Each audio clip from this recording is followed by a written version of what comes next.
So today's class is actually coming from Srimad Bhagavatam. This is Canto number 4, chapter number 12. So this the name of the chapter is Dhruva Maharaj goes back to Godhead. It's a very interesting chapter. The reason is in this chapter there's a detailed description about how Dhruva Maharaj goes to the spiritual world. It's a very inspiring chapter for us.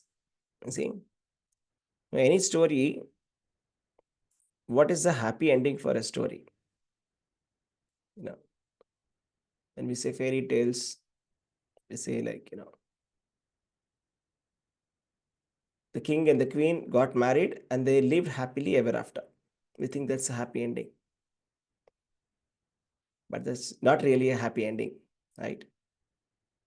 Because there is the birth, death, old age, and disease that doesn't let that happen. That they lived happily ever after. That never happens.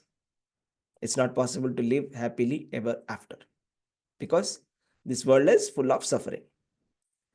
The real happy ending is so and so person went back to Godhead. That is a perfect happy ending. That is a real happy ending. So let's see what happened to Dhruva Maharaj. So, quick revision of what happened. So, Dhruva Maharaj fought a war with Yakshas because his younger brother was killed. And then he was stopped by Lord Brahma. And then he was stopped by Kuvera. Right? And then he stopped his war with the Yakshas. And Kuvera became very happy that he stopped the war. And he said that because your grandfather said you have stopped it. Okay, that's very nice. I'm very pleased with you. And actually, he killed a lot of Yakshas in this war. But still, Kuvera is saying, actually, I don't consider that you have killed the Yakshas, nor do I consider that they have killed your brother. The reason why he killed them is because it was in retaliation, because Yakshas killed his brother. But you know what? The ultimate cause is the eternal time factor or the time feature of the Supreme Lord. It is the time that kills people. It's not people who kill each other. So that's what I consider, he said. And Kuvera is saying some interesting things here. And he's saying some interesting things about the absolute truth. And then he says, uh, he's inviting Dhruva here. And then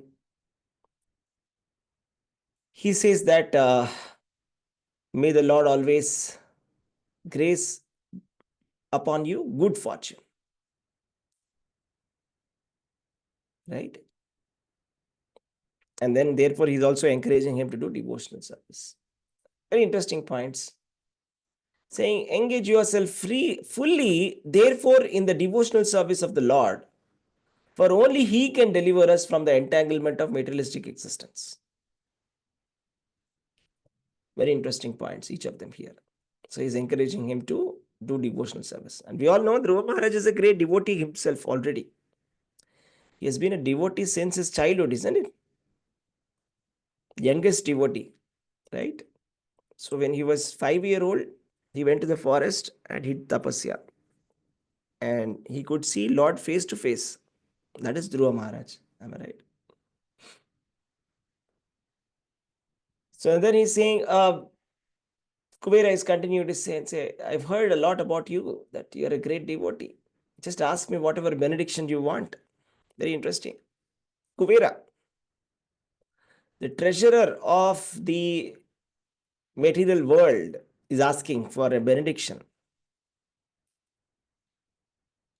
Anybody material would have asked for some money or some riches, but let's see what Dhruva Maharaj asked. When Dhruva Maharaj heard this, he begged that he may have unflinching faith in remembering the Supreme Lord. That's what he asked. He didn't ask for anything else. He didn't ask for riches because he knew that that's the only way by which he can get liberated. Kuvera was very pleased. And then he happily gave Dhruva Maharaj that benediction. And he left. Actually, this is the thing. When we do something good, even the demigods, they become very happy. They don't curse us. So a lot of people ask us a question that, is it okay if I surrender to Krishna? Will so and so demigod be displeased with me? Actually, it's the opposite. They'll become very pleased.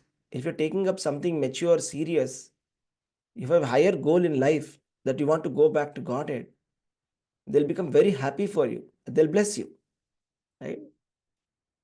So, and then that's why Kuvera blessed Dhruva Maharaj, and he became very happy that this person is so spiritual. He's not asking for anything material. He's perfectly spiritual. And then, so he remained at home. Dhruva Maharaj did a lot of fire sacrifices to please Supreme Lord. That's the important point. Not for the sake of any kind of karma kanda. He's least bothered about karma kanda. But to please the Lord, he's done a lot of fire sacrifices, okay? And then he rendered devotional service to the Lord. And then, while doing that, he was able to see him everywhere, right? And then he did his duty also very well, okay? It was not that he was neglecting his duties. Here is an interesting lesson. While Dhruva Maharaj was performing his devotional service, he did not neglect his duties. In fact, he did them perfectly well. That's an instruction from the Supreme Lord. We should not try to imitate great devotees. See, sometimes when we hear about Haridas Thakur, we may get a temptation that, oh, I am Haridas. I am Haridas. You may think like that, but we can't chant 22 hours a day.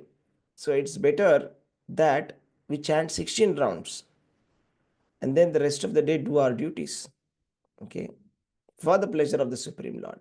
That will be better. That will be balanced. So that we continue to chant 16 rounds. Otherwise, that also will be gone.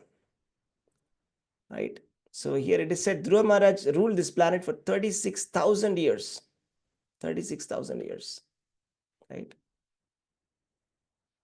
That's a big, big, big duration of time span. Right? And then interesting, he did a lot of austerities to cut down his inauspicious reactions, that is papa. And he diminished his punya by ruling the planet. So simply by ruling the planet itself, being a king itself was it was diminishing his pious activities. Something interesting. So whenever we get happiness, we feel good, and when there is sadness, we feel bad about it, right? But actually, it should be the opposite. That's what my Guru Maharaj says. When you get sadness, you should be actually happy. The reason is, you should think that, okay, my inauspicious reactions are going to be finished now. That's a good thing. But only if good things are happening to us, that means that all our auspicious results are getting finished.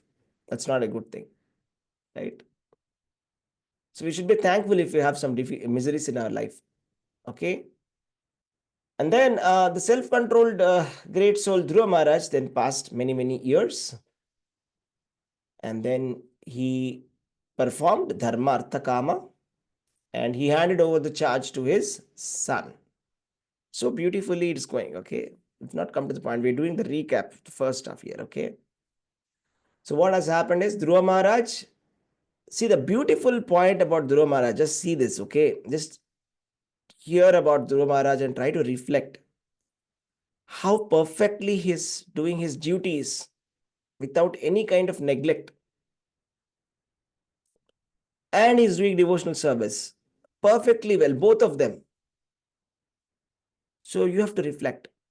Are you doing your worldly duties well, without any kind of hatred, without any kind of attachment, without any kind of expectation? Are you doing your devotional service well? It's for us to reflect. Okay, from Dhruva Maharaj, we can see he's setting such a wonderful, glorious example, right? He did everything and then he handed over his kingdom to his son. It was not that he was like an immature person or something, okay? He became a king and he responsibly ruled the kingdom very nicely. He took care of his subjects like a father does, right? And then ultimately he has a realization. This is important.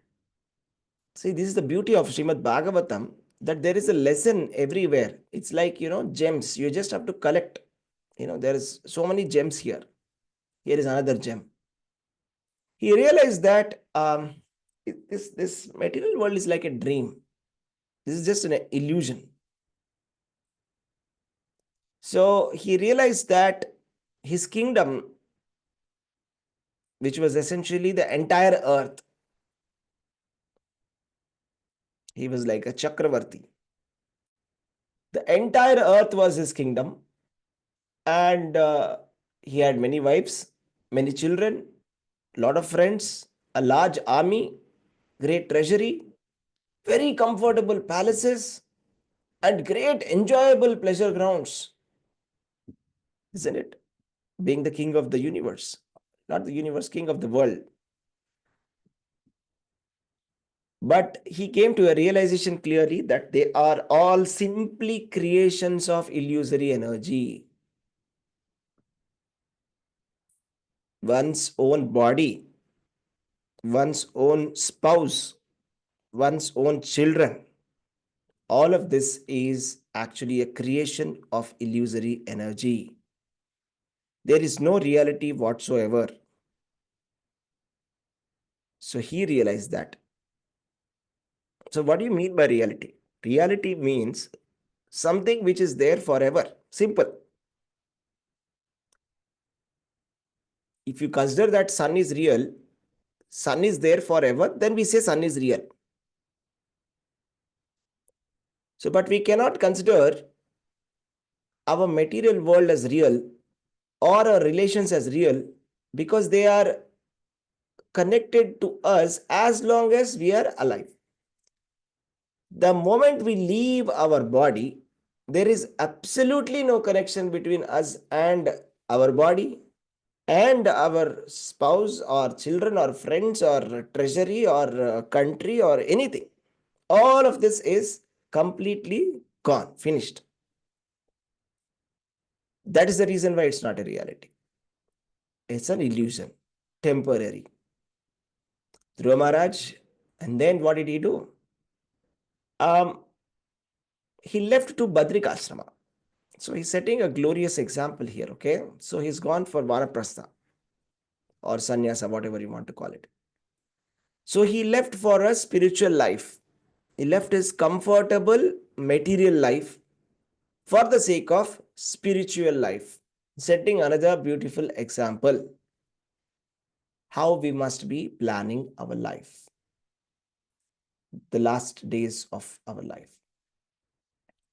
And then he purified himself, and then he sat down in the yogic posture, and then he started meditating on the Archa Vigraha form of the Lord, which is the exact replica of the Lord, and started meditating upon him in complete trance. Beautiful. The Lord and Lord's Archa Vigraha is non-different. Do not think that, oh, this is just a deity. I want to see the Supreme Lord. No, there's no difference absolutely. The deity has been carved in such a way based on the realizations or based on the descriptions given by the great devotees who have themselves seen the Lord. So there's no difference. And then Lord has mercifully agreed to come in the form of the stone or in the wooden form so that he can take our service. The point is, everything is Lord's energy. Lord is present everywhere. Why he cannot be present inside a stone? He can be present anywhere. And he has mercifully come in that form to take our service. That's how we should think about deity. Beautiful verses here. Srimad Bhagavatam is filled with beautiful verses. And here is one.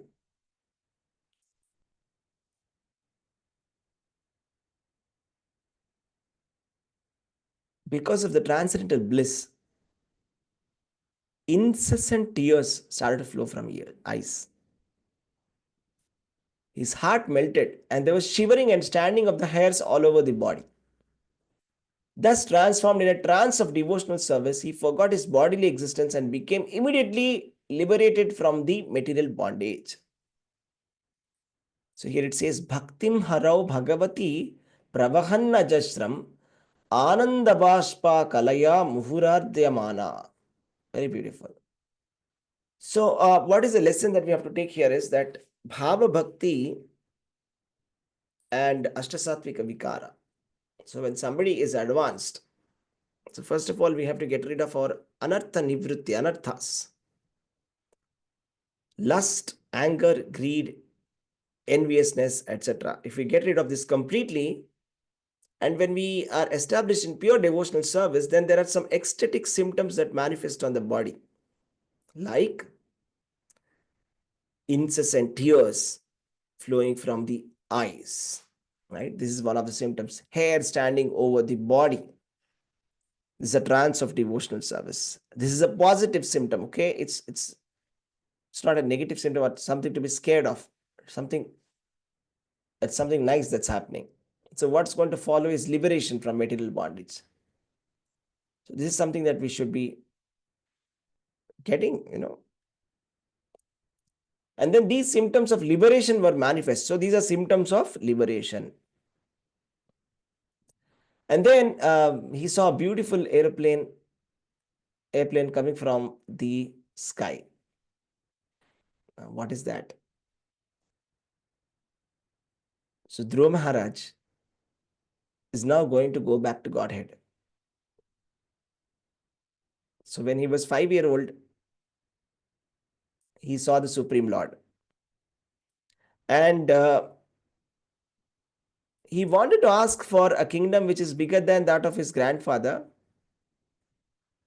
But then he restrained himself, because the moment he saw the Supreme Lord, he realized that all of this is useless.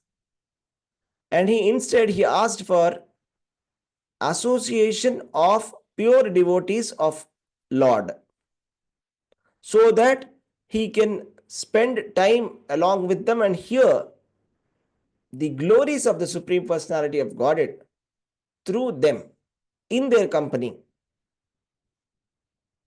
Beautiful. What should we ask to the Lord when he's in front of us? There are some speakers who say, when Lord is there, ask for liberation. That's wrong. When Lord is there, ask for Lord. Again, that's too much. That doesn't please Lord. The correct kind of benediction to ask is to ask for the company of the pure devotees of the Lord. So company of the pure devotees of the Lord is very important. It is a benediction by the Supreme Lord. It should not be taken very lightly. So Dhruva Maharaj saw something very beautiful.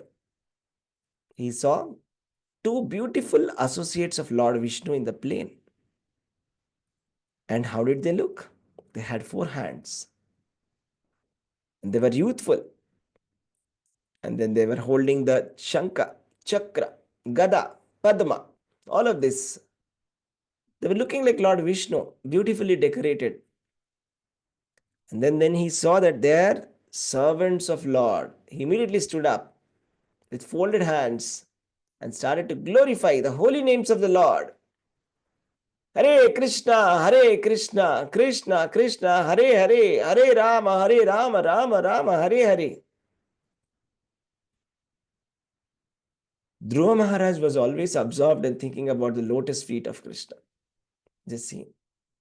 It says, Tam Krishna Padabhivineshta Chetasam. He's always thinking about Krishna Pada. See, this is a symptom of all the pure devotees. Just like Ambarish Maharaj. Sabai Mana Krishna Padara Vindayo. He was always thinking, he was engaging his mind at the lotus feet of the Supreme Lord. Dhruva Maharaj also again. The lotus feet of Krishna. Right. This is very beautiful. Right. And then his heart was full with Krishna.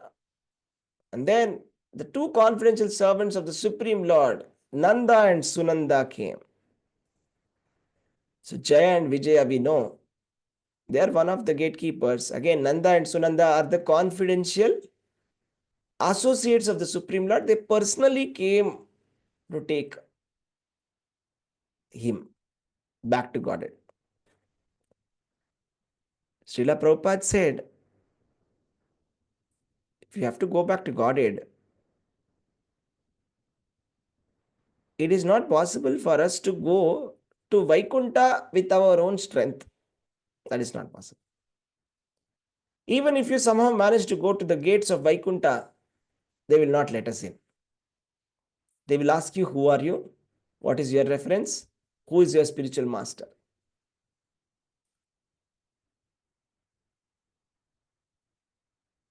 The spiritual master actually comes out and says, he is my disciple. He has done devotional service very nicely. He has served me like this, so and so, so and so, so and so. Therefore, please let him in. And then they will be let inside. That is the process. Srila Prabhupada said that he has got the key to the back door of Vaikuntha. That's what he said. And Srila Prabhupada said, those people who distribute his books till the last moment, they will be taken by Lord Chaitanya himself. Chaitanya Mahaprabhu will himself come and take them back to Godhead. That's very beautiful, isn't it?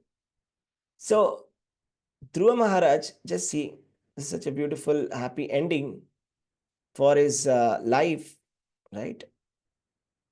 And his life was like full of ups and downs, am I right? So, in the beginning, at least, it was like very turbulent because he was the son of Suniti, second wife, or maybe the first wife, but not the favorite wife of Uttanapath. Therefore, very much neglected, insulted, marginalized. But he felt sad. But he wanted to take action about it. And he took action. He took some positive action. He didn't take any action like, revolting against his father, throwing him out of the throne or putting him to dungeons or killing him. He didn't do all of that. He went to the forest and did meditation. And then he met Narada, that is Guru. This is the process of Krishna consciousness. The first step is trying to find out where is Krishna. And then take the shelter of the lotus feet of a spiritual master. And he saw Narada. Narada initiated him with the mantra, Dvadakshakshari mantra. And then he goes and chants and he does devotional service based on the instructions of the spiritual master. And then what happened? He comes back, he sees the Supreme Lord directly, face to face. So this is the instruction. Dear devotees, we should take the shelter of the lotus feet of the spiritual master and take the mantra and sincerely chant that mantra, just like how Dhruva Maharaj did. And then the Supreme Lord will come face to face. And then he didn't ask for a kingdom, but Lord saw that his mind had that desire. So he said, because you have come with that desire, that you wanted a kingdom better than that of your grandfather, I am going to grant you. First of all, you're going to become a king for 36,000 years. You will rule the kingdom here. the entire world. And when you leave this body, you'll go to that Dhruva Loka. So we're going to talk about that soon, right? Then let's see what happens. Dhruva Maharaj, he saw Nanda and Sunanda, and now it's like after ruling for 36,000 years, Dhruva Maharaj has handed over the kingdom to his son as per dharma. Now he went to Badarikashrama, right? He's living a retired life, Vanaprastha, and he's remembering the Supreme Lord. And then these two devotees, that is, these two Nitya Parshada, eternal servitors of Lord Vishnu, had come to personally take him back to Godhead. And then, so he was very happy, so he paid obeisances to them, and then he started to address them. And then Nanda and Sunanda said, "Oh dear King Dhruva Maharaj, please attentively hear. When you are only 5 years old, you underwent severe austerities and thereby greatly satisfied the Supreme Personality of God." So just recollect, what were we doing at the age of 5? Were we worshipping the Supreme Lord? Far from it. No clue. Don't even remember what I was doing. Look at Dhruva Maharaj. He went to perform austerities for the sake of Lord, and Lord became so pleased that 5-year-old boy has come and doing austerity for 6 months. Let's see. And then he's saying, we are representatives of the Supreme Personality of Godhead, the creator of the whole universe. And we have specifically been deputed to take you to the spiritual world. Wow. And then he says, okay, to achieve Vishnu Loka is very difficult, but by your austerity you have conquered. Even the great rishis and demigods cannot achieve this position. Attaining Vishnu Loka is not very easy because it is the topmost abode, Paramdhama. And where is that? This Vishnu Loka is beyond the material world. There are 7 coverings. After crossing the 7 coverings, after crossing the Viraja river, right? And then after crossing the impersonal Brahman, we have the spiritual world, right? So, and then he's saying, the great rishis and demigods cannot achieve this position. It's not for everyone. Please come there. So they're inviting him back to Godhead. Okay, right? Prabhupada wrote a magazine, right? Back to Godhead, back to home, back to Godhead. So Prabhupada is preaching and giving us a mission and a purpose that, a purpose of human being is to go back to home, back to Godhead. It is the real home. What is home? Home is the place where we go to rest eternally, right? Just like, people say after death, rest in peace. But it's not possible to rest in peace. That vision is wrong. The reason is they're thinking that this person is the body and he is resting inside the coffin within the cemetery. But unfortunately, that is not the case. That's wrong. That's a wrong theory or wrong philosophy. We are not the body, and it is not that, we can rest in peace inside the mud, inside the coffin, right? At least in Hinduism, they do not cremate, they burn the body. So what is the meaning of resting in peace? Resting of the ashes inside the water doesn't make any sense. As per Sanatana Dharma, as per Krishna, immediately after death, there is birth again. That is compulsory, unless we are liberated. And liberation is not by chance. It is only possible by devotional service. It is not possible that randomly somebody got liberated just by chance. He lived all a materialistic life and now he is liberated. It's not possible like that. There is immediate birth again, without any doubt. I'll tell you something very interesting. We don't realize this. Whatever activities that we are doing right now, we're creating a body for the next lifetime. It may be anything. We may think, oh, I'm going to office, I'm working for a corporate, I'm not creating bodies, but that's what we are doing. So whatever consciousness that we maintain, we're actually creating the next body and nothing else. Okay. So here is what it begins, and then the point is, once we come to Krishna consciousness, that is the only possibility of realization, self-realization and liberation. That is the only possibility of not getting a body again and getting a spiritual body, just like how Dhruva Maharaj is getting. We'll see now. That is the only possibility by which we can go back to the topmost loka, Vishnu loka. Right? It is not possible to go to Vishnu loka by giving 10 rupees to a beggar. Right? By showing some petty kind of charitable mentality is not enough. We will see what are the exact qualifications that are required to go back to Godhead. Simple qualification we can see from Dhruva Maharaj is to surrender to Krishna, to keep the lotus feet of Krishna in the heart, inside our minds, to always do his devotional service. You call it spiritual life or material life, whatever it may be, do it as a service for Krishna. That is the important point. Dhruva Maharaj took care of his kingdom 36,000 years. He had so many wives, so many children, so many friends, so much of treasure, so much of pleasure. But all of this was dovetailed to Krishna. That is the most important point. Now he's going back to home, back to Godhead. So this is like a roadmap for us. Why is Dhruva Maharaj story important for us is, it is a roadmap. So just like a case study, it's like a successfully how a person went back to Godhead.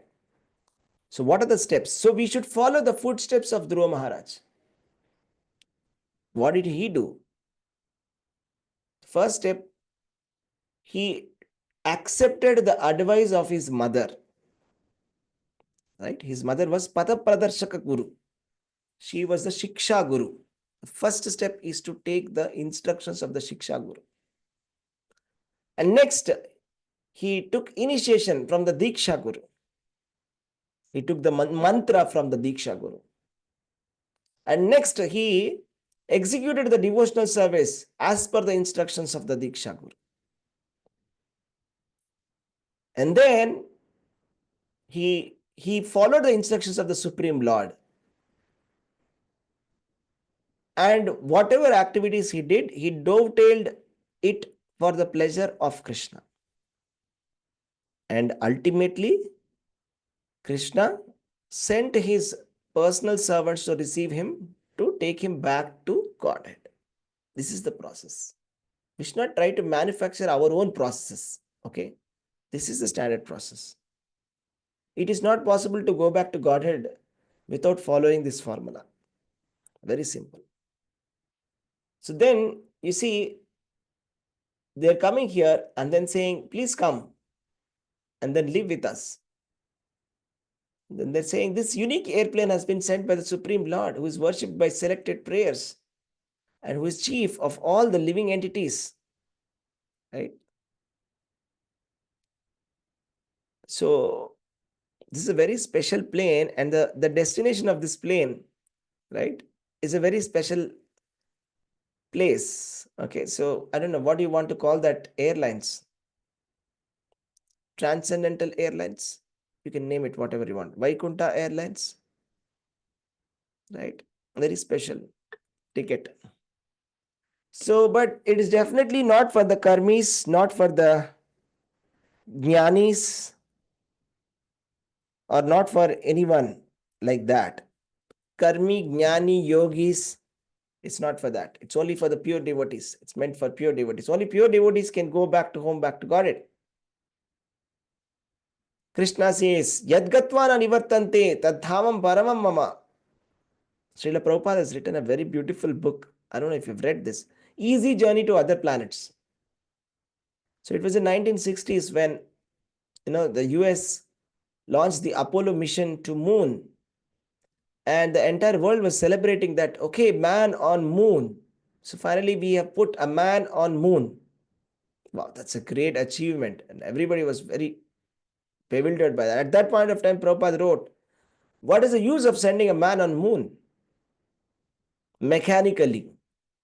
You cannot stay there with this body.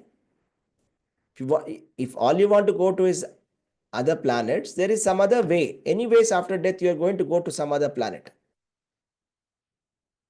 Upper planets or lower planets, depending upon the activities that you do. But our purpose is not to go to one of these planets, but to go to back to home, back to Godhead, beyond this material world. That's what he writes in the Easy Journey to Other Planets. So then the great sage Maitreya continues, Maharaj Dhruva was very dear to the Supreme Lord, and when he heard the sweet speeches of the Lord's chief associates of Vaikuntha planet, he immediately took his sacred bath and dressed himself with suitable ornaments and performed his spiritual duties daily. And then he offered respectful obeisances to the great sages present and then accepted their blessings. Very interesting purport Srila Prabhupada has written to this, right? So it's written that, we should just see how he was constantly alert in performing devotional service. Every devotee should rise early in the morning and take bath and decorate the body with tilaka. A question to all of us. Are you wearing tilak every day? Yes or no? Please wear tilak. We must always be wearing tilak in the 12 places.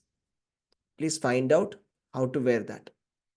It is said that at the time of death, if there is no tilak on our body, then we may even go to hell also. So this tilak is to indicate that we are devotees of the Supreme Lord. At least Yamadutas won't come. It's also possible that we may go back to Godhead, because the glories of tilaka are such. This Gopi Chandan and tilak can actually take us back to Godhead. So wearing this is very important, devotees. If you're neglecting this, please immediately start this. Wear tilak. Whenever possible, please wear tilak. After bath, wear tilak all the time. Okay, if you're not able to wear tilak to the office, wear a water tilak. That's what my Guru Maharaj used to say. If you can't wear a tilak, if you feel shy in the office, take some water and put tilak. That is possible, isn't it? We should not neglect any one of the instructions. Okay. Krishna consciousness, I'll tell you what is it. It is not simply hearing and sitting. It is implementing, practicing. It's a practice. I'll tell you one story from the book My Glorious Master, written by Bhurijana Prabhu. I was hearing, I read this or heard from him, one of his remembrances of Srila Prabhupada. He says, one day he heard from Srila Prabhupada that in India, we create bricks, we use bricks for constructing a house. Then he asked, how is a brick made, Prabhupada? He said, you see, there is some clay that is taken, molded into certain shape, dried, and then it's baked in the fire. And then it becomes hard. That's how a brick is made. And then Bhurijana Prabhu, he made some kind of mold. He took some clay and then he started heating it. He put it overnight in the place where the cooking was done, in the fire. The next day morning, when it cooled down, he brought it. It became like a really hard brick, very, very hard. He brought it to Prabhupada and said, Prabhupada, is this that brick? Prabhupada became very pleased. He said, this is our movement. Perfect. You must hear and do it and explain it to others. This is our movement. This movement is not about hearing and doing nothing. This is not that movement. Please try to understand devotees. So we are hearing about Dhruva Maharaj Prahlad Maharaj. So all of the Bhagavatam and doing nothing. No, this is not devotional service. We should actively do something about it. Okay, it's time for us to take action. Prabhupada said, you immediately did what I said. And now it's time for you to teach. So they call it the golden triangle. What is that? Right? Learn, do, and teach. Learn, do, and teach. That is the golden triangle. First, you learn what is Krishna consciousness. But don't stop there. Do it. After you do it, don't be satisfied. Teach it. Then Prabhupada will be pleased. Then spiritual master will be pleased. We should know what pleases Prabhupada. We should not try to manufacture our process. Let us see this. Then what happened? So the point here was that we should follow the instructions of the spiritual master. Wear the tilaka. Right? And then because the reason is, see, we can't wear golden or golden jewelries. You see, in the previous yugas, people were very rich. Not only the women, but the men used to wear a lot of golden ornaments. You see, if you see the kings and the previous or the pictures of Lord, the descriptions, you see, he wears a lot of ornaments. You see, even the people also, they used to wear a lot of ornaments, right? In Kali Yuga, people don't have so much gold. Gold is so expensive. Gold prices are increasing, right? Why don't we wear tilak? Tilak is not expensive. It's a small block. It's 10 rupees, 20 rupees. Can't we wear tilak? So this is a decoration, auspicious decoration for our body. Dhruva Maharaj, before going back to Godhead, is saying, please wait, taking a bath, putting on the tilak, and coming and then paying obeisances. Why can't we do it? That's the point. And here Prabhupada is making a point that because he was staying at Badrikashram and there were great sages there, he did not become puffed up. Just imagine, okay? This is very much possible. Just imagine. You are in Badrikashram and then there is the Vaikunta. Airplane has come to take you. And all the residents of Badrikashram rishis are looking at you in awe. So how will we look at them? Right? Like a lot of pride, maybe, possibly, isn't it? That, see, I'm going. Bye. Or maybe we'll not even see them. Right? Excuse me, I have to leave. This is not the place where I have to stay. He was not puffed up like that. Because Lord Vishnu sent an airplane and it was waiting outside. Right? Badrikashrama, the place where he's staying. An airplane, sent by Lord Vishnu is waiting. And then he's like, excuse me, just don't waste my time. Please, please, please. I have to go. Can't you see? Airplane from Vishnu has been coming here. Get out of my way. Let me go to bath. No. He did not become puffed up. He was a humble Vaishnava. He paid obeisances to the sages first. Right? Before going on to that plane. Right? So it shows that says a lot about Dhruva Maharaj, isn't it? Then what happened? Let's see. Before getting aboard, Dhruva Maharaj worshipped the airplane and circumambulated it and offered obeisances to the associates of Vishnu. In the meantime, he became as brilliant and illuminating as the molten gold. He was thus completely prepared to board the transcendental plane. Right? So it's like the boarding process is happening on the plane. Right?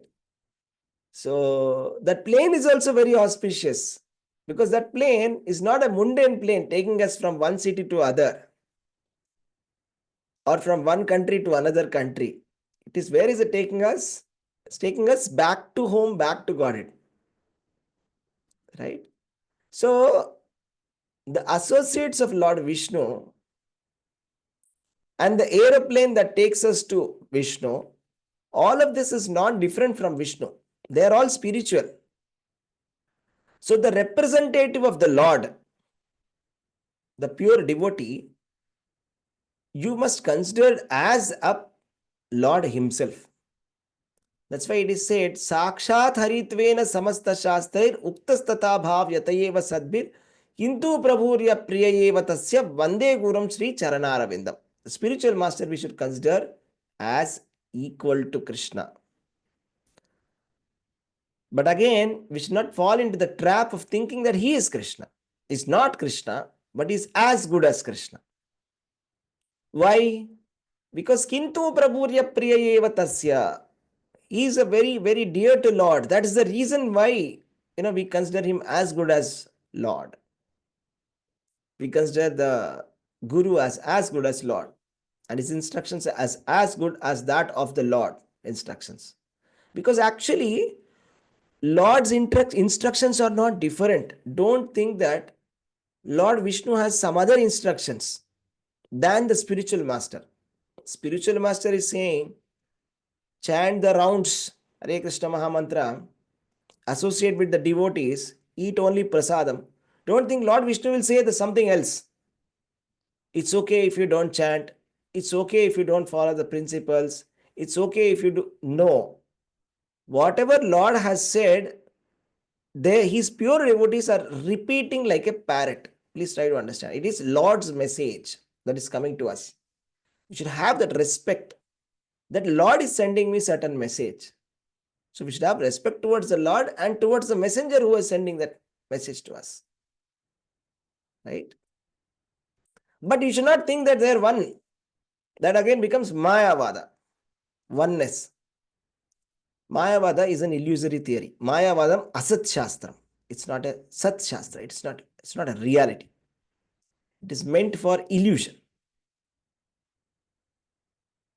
So now the Vishnu Loka or Dhruva Loka.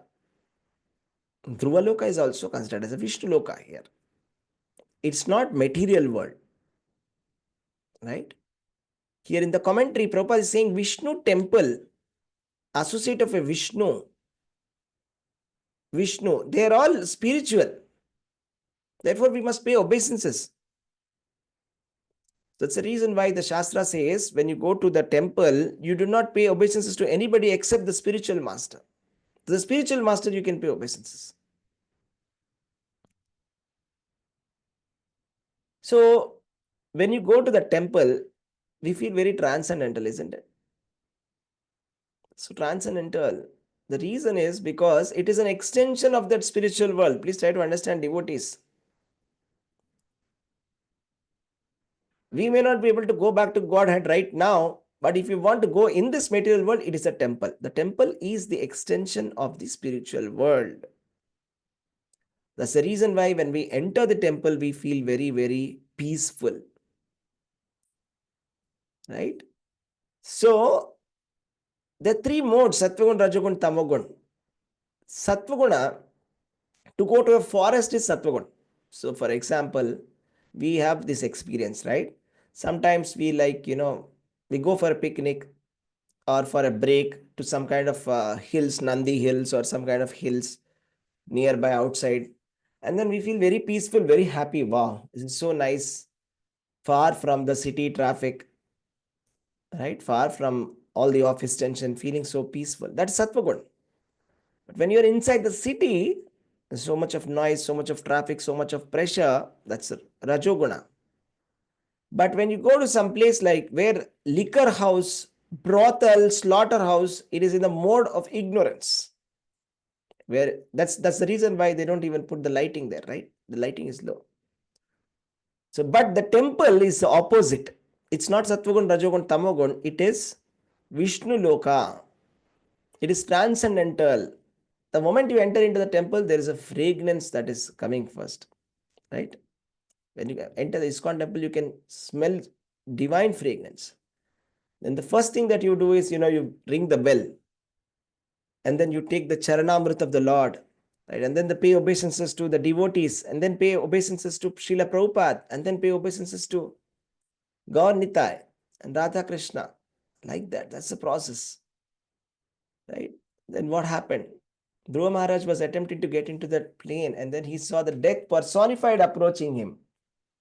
He didn't care about death. He just put the feet on the head of the death and he got into the airplane. Wow, that's great. That's so glorious. This is the way to die. You should not die like cats and dogs. That's what Prabhupada says. Don't die like cats or dogs. The cats and death is inevitable. Everybody must die. What is important is how you die. If we die without any spiritual consciousness, that is like dying like cats and dogs. But we should not die like that. We should die in Krishna consciousness. That's why, there's a beautiful commentary here. Let me summarize. Prabhupada is saying, it appears that the death of a devotee and a non-devotee is the same. It's the same ambulance, same heart attack, same disease, same death, same medical record. No, that's not fact. The difference is shown here. The death of a devotee and the death of a non-devotee is completely different. When a pure devotee dies, he is dying to go back to Godhead. He is liberated. He is going back to Godhead. It's very auspicious. It's time to celebrate his death. But when a non-devotee dies, it is actually an unfortunate time because he is actually died. That's actually death. But look at Dhruva Maharaj, how he died. He put his feet on the head of death. This is glorious. So death himself bored. And Dhruva Maharaj is not caring for him. He just put his head on the head of Dhruva, that death, and then he climbed the airplane. Right. So Prabhupada is saying, the death of a devotee and non-devotee, don't think it's the same. It's like, a cat, a cat's mouth, is very powerful. And then it has two kinds of grips, right? The way it catches the kitten is very gentle, very nicely. I don't know if you've raised cats. I used to raise cats when I was young. Okay. And I used to wonder, how is this cat carrying its kittens? It used to carry by biting it on the neck, and then it lifts it up with its mouth, but very gently. It doesn't hurt that cat. Okay. Very happily that kitten will come. Very beautifully it will take. But I remember when it bites a rat, it's a different grip altogether, right? It's a different grip. It's for killing. So death comes. Death is another form of the Lord. So Lord comes as death for the non-devotees. Right? But when the devotees, they're taking in a different way. Therefore, we should try to become a devotee. We should not try to die. We should not die like a non-devotee. Like the cat biting the rat. That is not a glorious death. Right? So, very beautiful. And then let's see what happens. And then there was a lot of drums, kettle drums, Gandharvas started to sing, and there was a lot of, they showered flowers like torrents of rain upon Dhruva Maharaj. Obviously, it's such a glorious moment, right? Such a great devotee is going back to Godhead. He has set such a wonderful example for everyone else to follow. Such a glorious devotee going back to Godhead. So perfect. And Dhruva Maharaj, something very interesting, very touching point.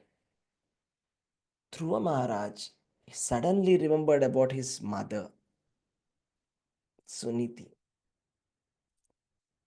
How shall I go alone to Vaikuntha planet and leave my poor mother? Just think about it. So beautiful point, right? So he was thinking, what about my mother? I'm going to Vaikuntha, but what about my mother? My mother, the poor lady, Suniti, right? Was not taken care by my father properly. And she was always insulted all her life. She was the one who told me to go to forest. What about her? Is she coming or not? Should I go alone? I don't want to go alone.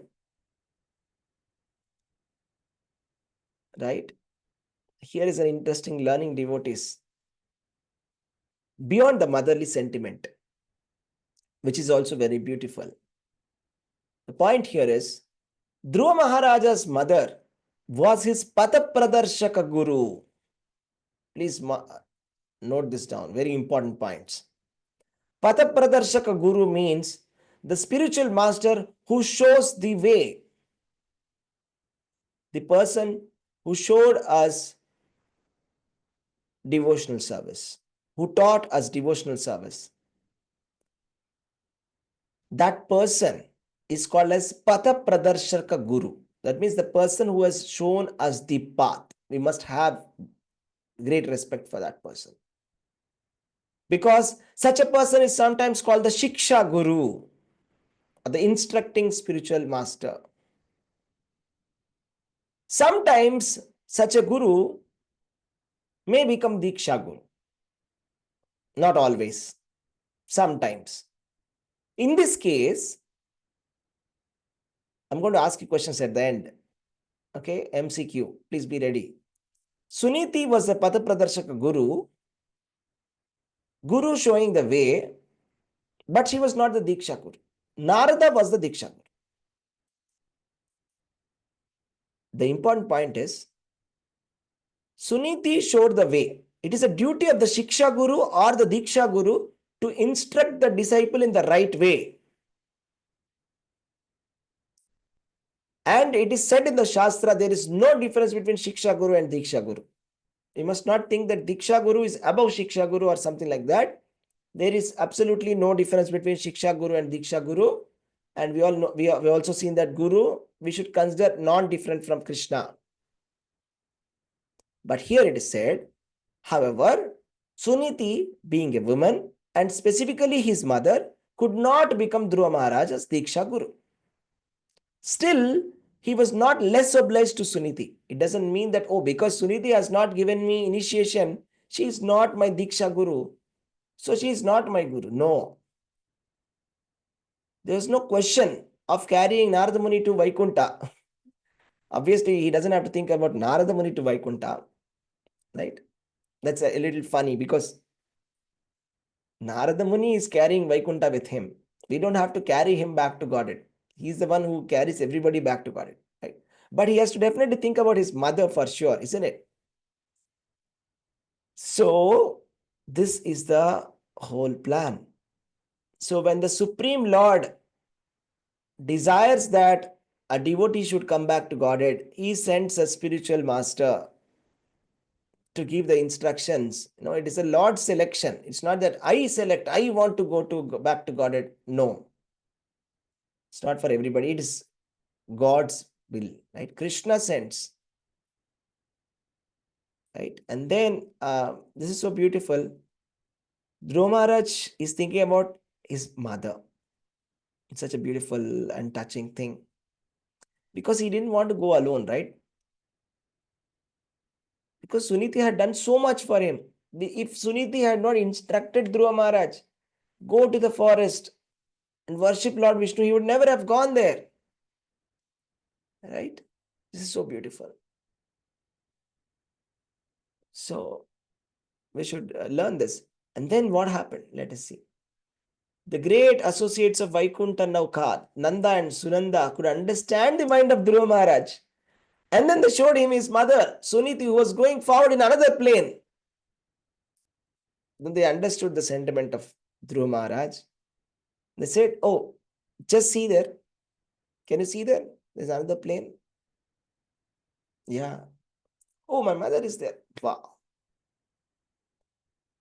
So beautiful. Suniti was going in another plane. Right? Back to home, back to God. Again, beautiful lessons here, okay? Shiksha Guru or Diksha Guru, who has a disciple who strongly executes devotional service like Dhruva Maharaj, can be carried by the disciple even though the instructor is not very advanced. The Shiksha Guru or Diksha Guru may not be very advanced, let us say. Even in such a case, if the devotee or if the disciple of that Guru is very strong in devotional service, goes back to Godhead, such a disciple can carry the Guru back to home, back to Godhead. Suniti was the instructor of Dhruva Maharaj, but she did not go to a forest. She could not worship Lord Vishnu in the way Dhruva Maharaj did. She could not get darshan of Lord Vishnu like Dhruva Maharaj did. Still, Dhruva Maharaj was able to take his mother along with him. Similarly, Prahlad Maharaj also, right? His father was an atheistic demon, but he delivered his atheistic father because Prahlad Maharaj was very pure devotee. Therefore, the conclusion is a disciple or an offspring, a child or a grandchild, if he is a very strong devotee, can carry with him to Vaikunta his father, mother, Shiksha Guru, Diksha Guru, 21 generations, 100 generations, 1 million generations also back to Godhead. Depending upon the strength of the devotional service one performs, we can liberate all our ancestors. It depends upon how strongly we do devotional service, okay? Very beautiful. Srila Bhakti Siddhanta Saraswati Thakur used to say, if I can perfectly deliver one soul back to home, back to Godhead, I will think that my mission of Krishna consciousness is successful. What is the mission statement of Bhakti Siddhanta Saraswati Thakur? When in coaching programs, we make mission statements like, I want to empower 1 lakh people to do something, right? His mission statement was not like, I want to make 1 lakh devotees. His mission statement was, I want to make one perfect devotee who goes back to Godhead. Only one. If one person can go back to home, back to Godhead, my mission is successful. For that, I will do anything and everything. That's the mood of the Acharyas. Right? This is how the Krishna consciousness movement is spreading all over the world. And here is a beautiful, beautiful, beautiful point. I just want to show you this. Prabhupada is saying, and sometimes I think that even I am crippled in many ways. If one of my devotees becomes as strong as Dhruva Maharaj, then he will be able to carry me with him to Vaikuntha Loka. What do you think about it? What do you think? Do you think one of the Prabhupada disciples can carry Prabhupada to Vaikuntha? Is that necessary? What do you think? Can you unmute and say? At least I'll know that you are here. Hare Krishna. I think it is not necessary, Prabhuji. Prabhupada must certainly reach Vaikuntha. Yeah, it is not at all necessary, right? Anybody else? Prabhuji, I'm looking at it in this manner. Yeah. Prabhupada doesn't need anybody, but he is wishing so well for his disciples that he wants them to be better than him. Maybe, but the way I am thinking Probably is that is the meaning. He's wishing so well for but them. I mean, the way I look But at it he is, doesn't need. yeah. Obviously, he doesn't need. He's the founder Acharya of International Society for Krishna Consciousness. So the thing is, that is the Or humble also, nature. he's having so much confidence in himself that he has made them better than him. That is what his inner feeling is. I think so. Otherwise, he would not have made this statement. Yes. No, generally it is humble nature, Mataji. I'll tell you one thing. After this, you'll understand. Gaur Kishore Das Babaji Maharaj, he spent all his life in Vrindavan, right? And then he came to Mayapur. Okay, and he was in Mayapur, and people used to be thronging, to get darshan of him, and you always used to ask for some benedictions, Babaji, Babaji, Babaji, like that. And he used to avoid them. Okay, and he was such a great personality. He used to eat the mud of Yamuna for when he feels hungry. When we feel hungry, we eat nice food, but he eats mud of Yamuna. That is his food, and he's always chanting. And he said to his disciples or to his followers, he said, when I die, I have a request. I want you to tie me to a bullock cart and drag me around the village so that everybody can see how sinful person I am. Now, what do you think? Was Gaur Kishore Das Babaji a sinful person? And then there were some people after he passed away, they started doing it. Oh, okay. He said that. Okay, let me do it. And then they started tying his feet. And then they started tying to the bullock cart. And Bhaktisiddhanta Saraswati Thakur came and asked, what's going on? He said, Gaur Kishore Das Babaji said that he's a very sinful person and he should be dragged around the village. And like Bhaktisiddhanta Saraswati Thakur was like this. People did not understand. Gaur Kishore Das Babaji is such a pure devotee. He's a Vaikunta man. He's telling out of humility, understand. Right? It is out of humility he's saying, it is his modesty. That is what Trunadapi Sunichena Tarorapi Sahishtuna. A great devotee considers himself to be nothing. So it's a humble position that Prabhupada is taking, okay?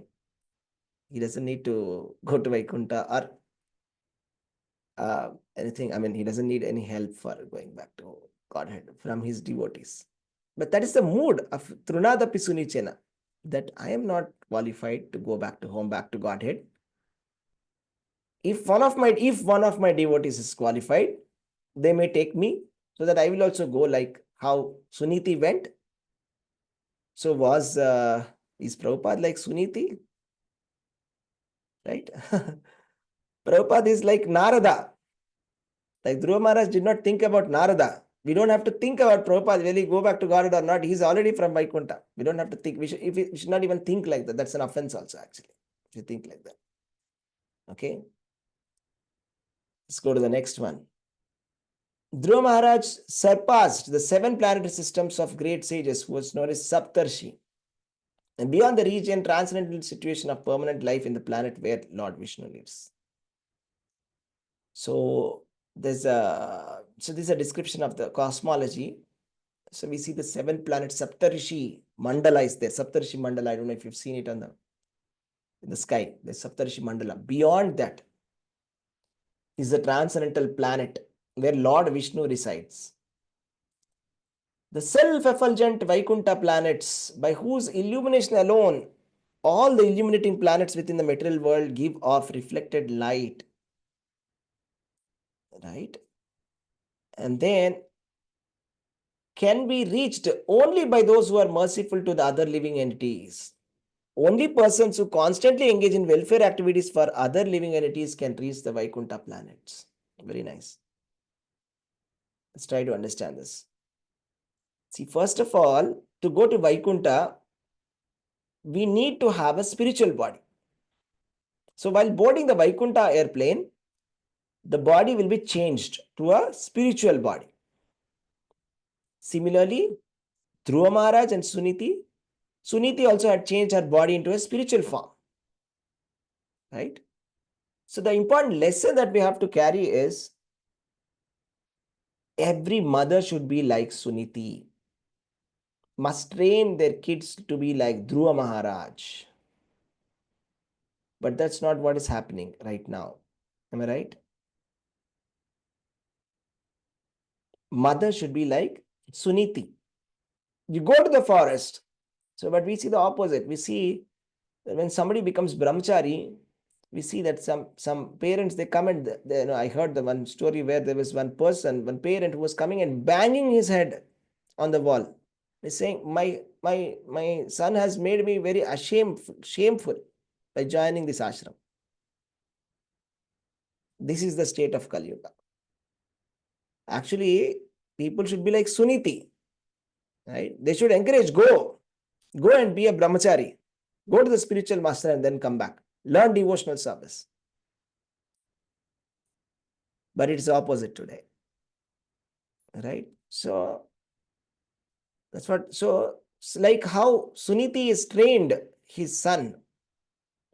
So we must train kids to become brahmacharis from the age of 5 to undergo austerities and penances for spiritual realization, so that they become a strong devotee like Dhruva Maharaj, so that they can go back to Godhead. Because if they go back to Godhead, we can also go back to Godhead.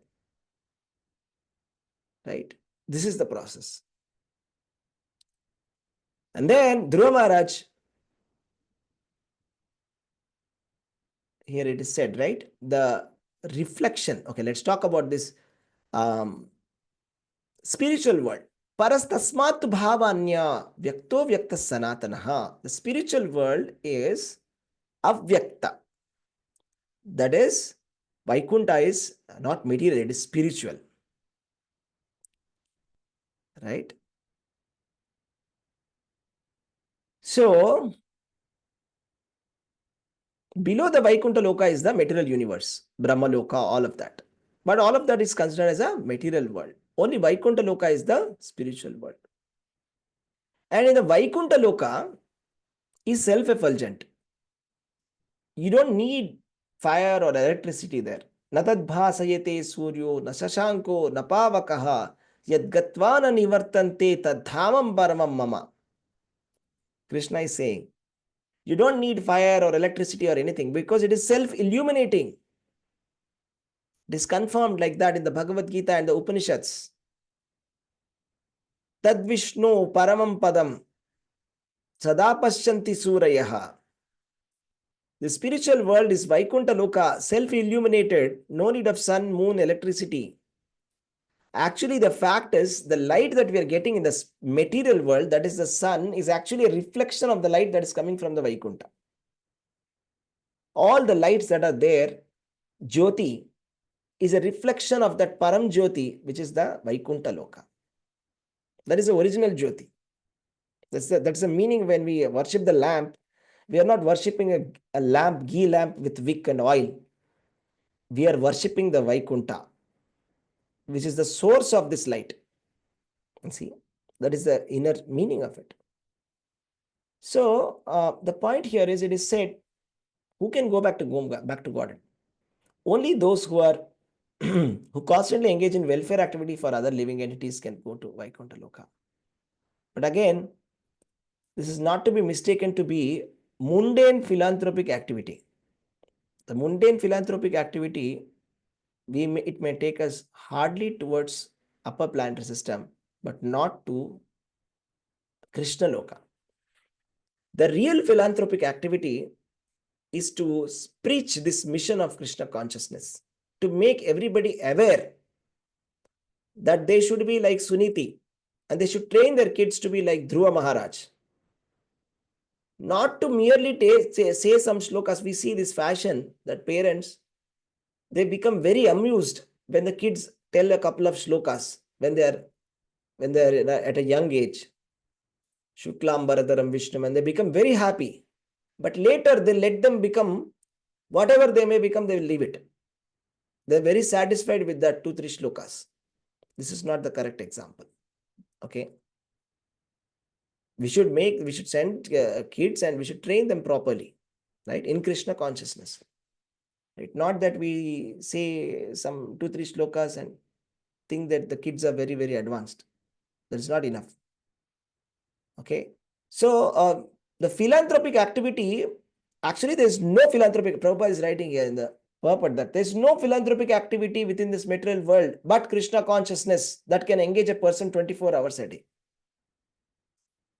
A Krishna conscious person is always thinking how to take back the suffering humanity back to home, back to God. For such a person, Vaikuntha is always open. So I said, learn, do and teach. First we should learn. We'll teach later, but first we will do. First we should do. That's Achar and Prachar. That's what Chaitanya Mahaprabhu says. Prachar comes second, Achar comes first. Achar means first we set an example how we should be a perfect devotee. Just do that thing. Then you show to others. Then tell others, see how I've done it. You should also do like this. That is called setting. That is called Yadyad Acharati Shrestha Tadda Devataro Naraha.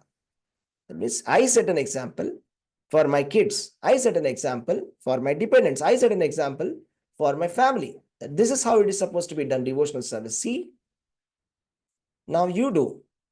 You don't have to say that, it's natural. And then you're saying a statement with your words. Right? So Krishna consciousness is this.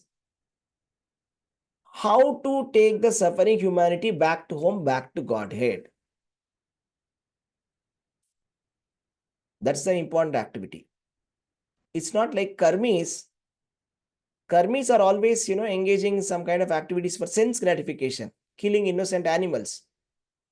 The jnanis are not as sinful as the karmis. Karmis are just simply thinking, how can I enjoy? How can I enjoy some meat? That's it. Jnanis are not so sinful. They restrain, okay, they're like little bit vegetarian and then they say, okay, let's not kill any animals. But they do not take anybody back to home, back to God. What is the use? They are interested in their individual practice. A jnani goes to the Himalayas and he is only bothered about liberating himself. He doesn't care about his ancestors, nor about the public, or nor about anybody. Only botheration about is himself. That's it. Still very selfish, not compassionate. The yogis, they want some kind of self-aggrandizement by showing some mystic powers. There's some yogis who show some display, they call the press and they show some magical powers and they try to show that I'm very advanced and they collect a lot of followers, right? They want that. They're enjoying that attention. But devotees, Vaishnavas, they teach Krishna consciousness, the most important activity. Bhagavad Gita shloka we saw, 18.67, where Krishna is saying that there is nobody as dear to me as the one who teaches this Krishna consciousness to anybody, who teaches the message of Bhagavad Gita. There's nobody who is more dear to me. He's the dearmost person, right? So a devotee is like the really compassionate person. There's nobody dearer to him than the one who preaches the gospel of Bhagavad Gita. Let's see the next one. Persons who are peaceful, equipoised, cleansed, and purified, those who know the art of pleasing other living entities, keep friendship with only the devotees, they can be very easily achieve the perfection of life. So here is some interesting points, right? So one of the important points is like keeping friendship with only the devotees of the Lord. The association with a non-devotee is very impure. It actually makes us fall down from our position. The more we associate, the more we become fallen. That's it. So always think about Krishna in the association of the devotees and remain pure, take prasadam. This is how we can go back to God. That's how, when he was fully Krishna conscious, Dhruva Maharaj attained this wonderful position. So it's said here, iti uttanapada putro dhruva Krishna parayanaha abhutrayanam lokanam chudamanir ivamala. Important qualification of Dhruva Maharaj is Krishna parayana. This is the qualification to go back to God. Not any mundane qualification is not enough. It's not that Warren Buffett has donated some $1 billion, now he's going to go back to God. No, that is not the qualification to go back to God. The qualification is Krishna Parayana. Must be Krishna conscious.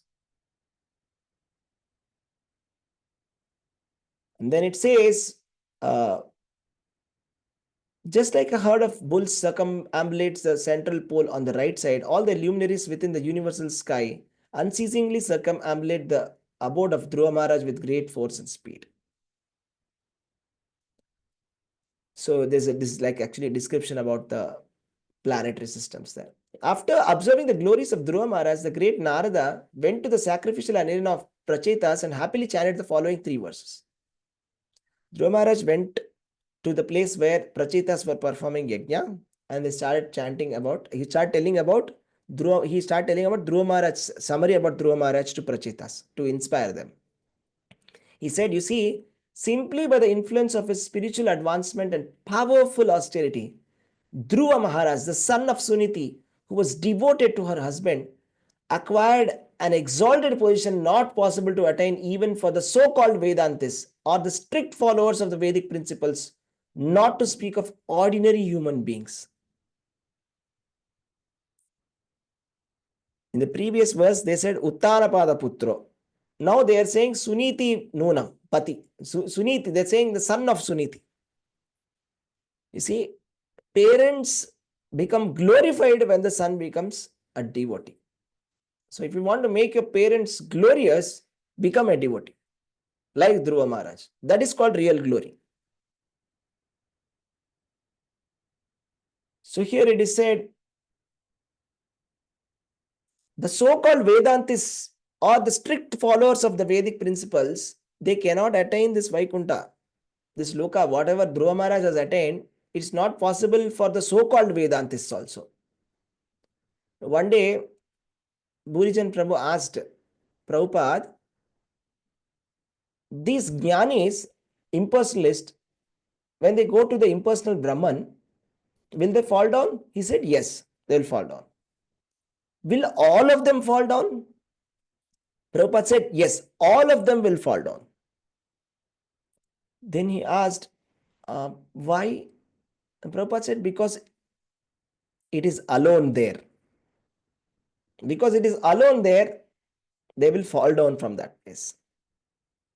So these Vedantists or the Vedavadis who advertise themselves as the followers of the Vedanta philosophy, misrepresenting Vedanta. They say Vedanta says that Krishna is equal to living entity. They are called the so-called Vedantis. Actually, they are not representing Vedanta. They're telling Mayavada. Right? And then here it is said such people can not attain the position what Dhruva Maharaj has attained. That means Dhruva Maharaj has attained something far beyond what they can even imagine. And even the strict followers of the Vedas, the Karmis who are chanting all the mantras perfectly, so many different kinds of Sanskrit mantras, they cannot go anywhere close to where Dhruva Maharaj went. Okay? And what to talk about mundane people, ordinary kings, where will they go? They'll go to hell. Where will they go beyond hell? For their sinful activities. But what to talk about Dhruva Maharaj, right? Without devotional service, nobody can attain the position of Dhruva Maharaj. This Dhruva Maharaj position is, Krishna is showing that, it's like, for us to see every day in the night, see the pole star. And remember, see, a devotee can go there. You can go there. A non-devotee cannot dream of a position to go there. Not even in their dreams they can go to that position. Right? So then it is said, just see how Dhruva Maharaj, aggrieved at the harsh words of his stepmother, went to the forest at the age of only 5 and under my direction underwent austerity. Although Supreme Personality of Godhead is unconquerable, Dhruva Maharaj defeated him with the specific qualifications possessed by the Lord's devotees. So, we should not feel artificial compassion. Suniti sent a 5-year-old boy to the forest. So, we should not artificially feel compassionate and think that, okay, Krishna consciousness is an austerity. A lot of people, what to talk about kids, a lot of elderly people, they think that, why should I come to Krishna consciousness now? I still have a lot of time. There's still a lot of time for me. It's time for me to enjoy. Let me enjoy a little bit and later I'll come. This is not a good kind of mentality. All right. So here, just see Dhruva Maharaj. See, ultimate benefit is what you have to see. Why are you doing that austerity? Right? Why are you doing devotional service? The purpose is to go back to home, back to Godhead. Dhruva Maharaj was able to go back to Godhead. But somebody who is addicted to sense gratification, will they ever be able to go back to Godhead? Okay, I'll come to Krishna consciousness. I still have a little bit of time. Okay, let me enjoy now. Later I will come. Who knows what is there later? The next moment we may be dead. What is the meaning of I'll come later? Right? So, Dhruva Maharaj went at the age of 5 and he did austerity. He went back to Godhead. Prahlad Maharaj is saying, Kaumarat Achere Prajno. Start at the age of 5, less than 5. Prahlad Maharaj is saying. And our intelligence is saying, I have time. At the age of 60, at the age of 70. That is our intelligence. It is polluted intelligence. Dhruva Maharaj attained an exalted position at the age of only 5 or 6 after undergoing austerity for 6 months. Alas, a great Kshatriya cannot achieve such a position even after undergoing austerities for many, many years. Right? So it's such an exalted position. At the age of 5, 6 only he was able to see Lord. right? So that is a beautiful point, right? So Narada Muni was very, very happy. Just see, the point here is Narada is very proudly saying, hey, look at this Dhruva Maharaj. He was my devotee disciple, right? And he so nicely he did it, and he went back to God. He's saying very proudly, should make your spiritual master proud, that they say proudly, this is my disciple. Such a nicely, this devotee is doing devotional service. You know what? He's doing so nicely. Should make the spiritual master proud, right? That's very important. So we should do devotional service in such a way that the spiritual, then when you see the spiritual master is happy, that means that you're doing well. Yasya prasadat bhagavat prasado. That means Krishna is very pleased. When the spiritual master is displeased, that means it's the opposite has happened. Yasya prasadat nagati kutopi. That means there is no destination at all when the spiritual master becomes displeased. See, the spiritual master is so pleased here, right? Narada is proudly going and saying, see how beautifully Dhruva Maharaj has done. He's so excitedly saying. This is the process of Krishna consciousness. We try to satisfy Krishna. Okay, we'll try to satisfy Krishna. Krishna is transcendental, beyond our material eyes and reach. First, let us try to satisfy our spiritual master. Let the spiritual master say you're doing good devotional service. Then we know that we are on the track. Otherwise, it means that we just simply lost our track. We're somewhere. So here is the reason why we should hear Dhruva Maharaj pastimes. By simply hearing these pastimes, one can fulfill desire for wealth, reputation, increased duration of life. It is so auspicious that one can go to heavenly planet or attain Dhruvaloka, which was attained by Dhruva Maharaj. Simply by hearing this pastime, we can go to heavenly planets, or even attain Dhruvaloka also. It is possible by simply hearing this pastime. So beautiful, right? And then the demigods also became very pleased because the narration is so glorious and it is so powerful that it can counteract all the results of one's sinful reactions. So whatever sinful activities that we may have done in our lives, if you have simply paid attention to this narration of Dhruva Maharaj, all that sinful reactions are gone.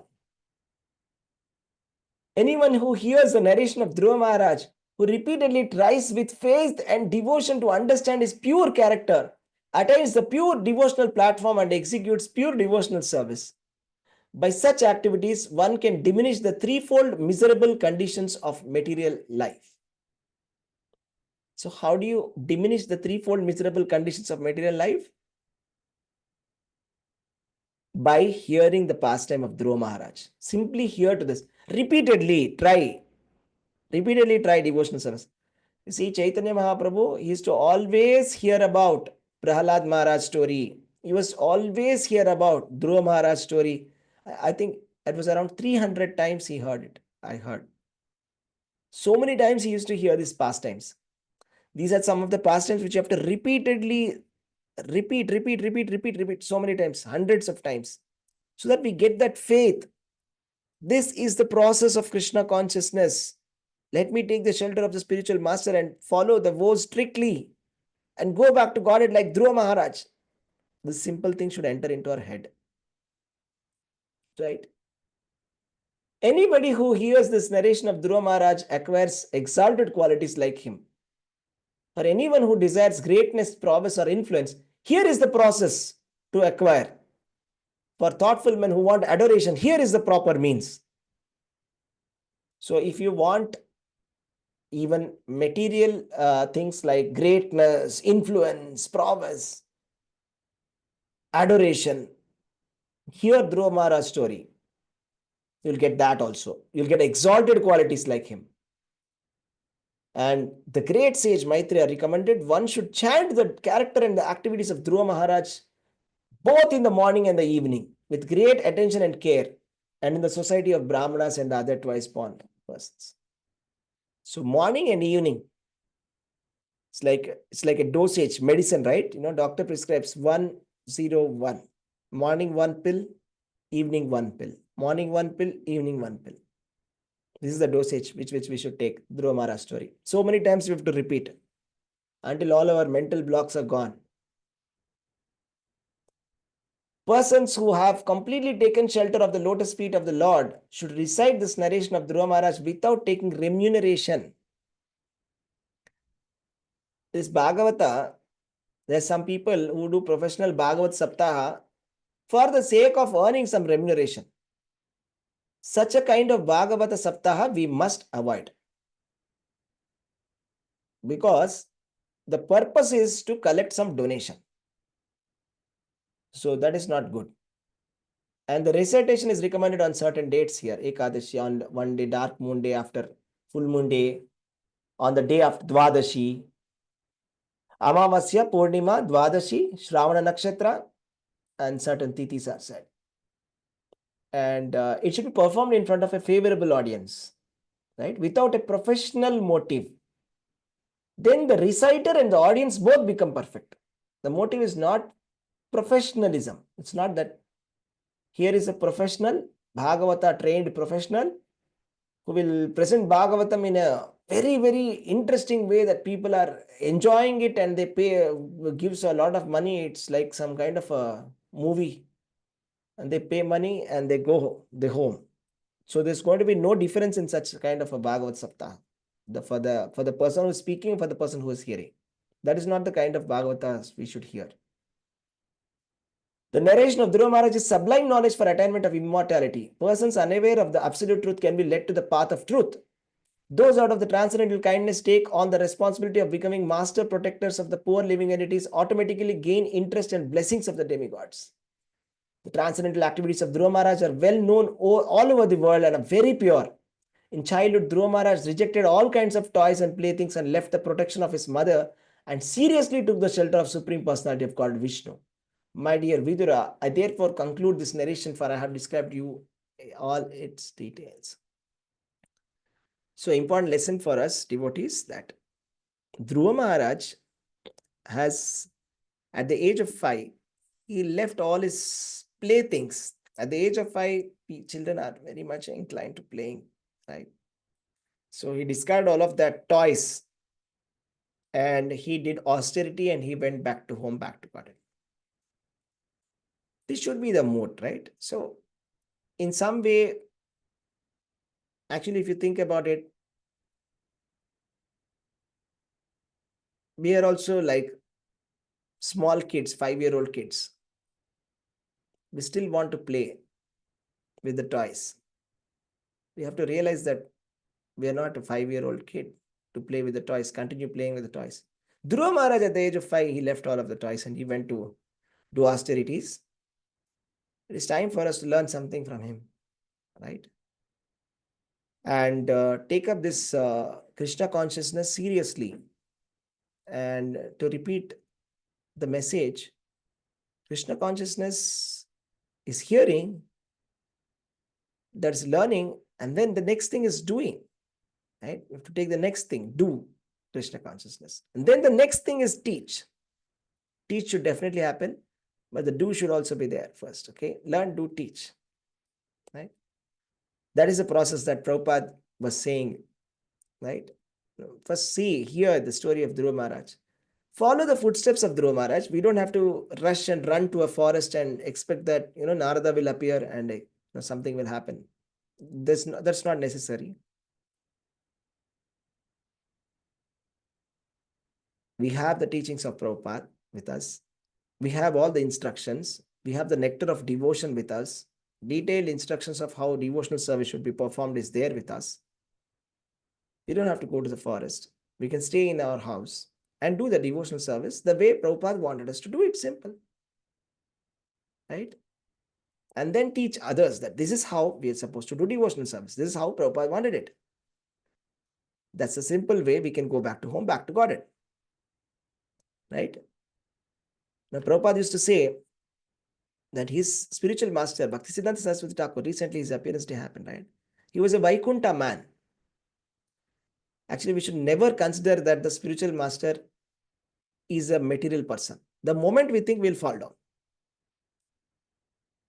We should never ever say that, okay? Spiritual master, we should say Vaikuntha man. He has come from Vaikuntha. Or just for the sake of setting an example, he has shown how to do devotional service. This is how we should think. Right? But we should not mistake that the spiritual master needs to do, and he needs to do something to go back to Godhead. He's actually come he's come from Godhead to teach us, to reclaim us, to take us back to Godhead. Okay? That should be our attitude. Hare Krishna. Thank you, devotees. Any questions or any points that you want to talk? Hare Krishna, devotees. Sorry, I overshot my 30 minutes. I'm so sorry about it. Hare Krishna. Hare Krishna, Prabhuji. Dandavat pranam. Dandavat pranams, Mataji. Hare Krishna.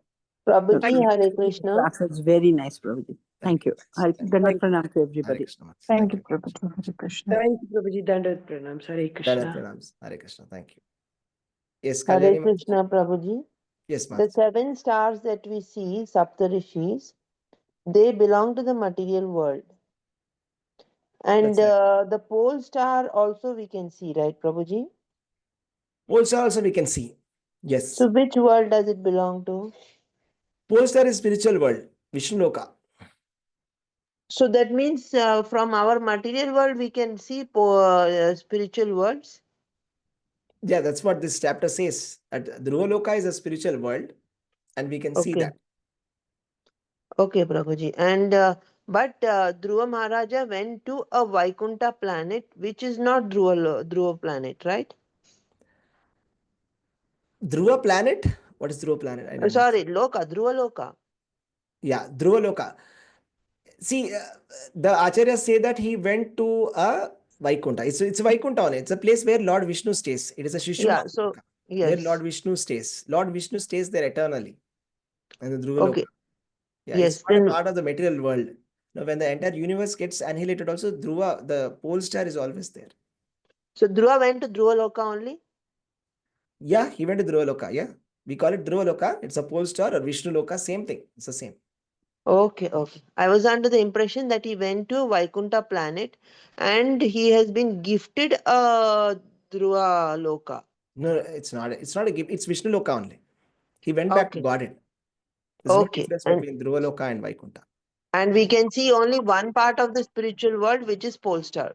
Rest we cannot see, Yeah, there are many more Vaikuntha planets, which we cannot see. which we cannot see. Yeah. Goloka we Thank you cannot very see. much. Yeah, Thank with you our very much, eyes. Prabhuji. Hare Hare Krishna. Thank you very much, Hare Krishna. Anybody wants to add something or have any questions or any points to say? Okay. Thank Hare you, Krishna, devotees. Prabhuji. Thank Yes, you very Mats. much. Thank you very much. Hare Krishna. Vancha kalpatarubhyascha kripa siddhubhyavcha patitanam pavanebhyo vaishnavibhyo namo namaha ananta koti vaishnavrundi ki jai. Srila Prabhupada ki jai. Hare Krishna. Hare Krishna, Prabhuji. Dandavat pranams. Hare Dandavat Krishna to pranams. all.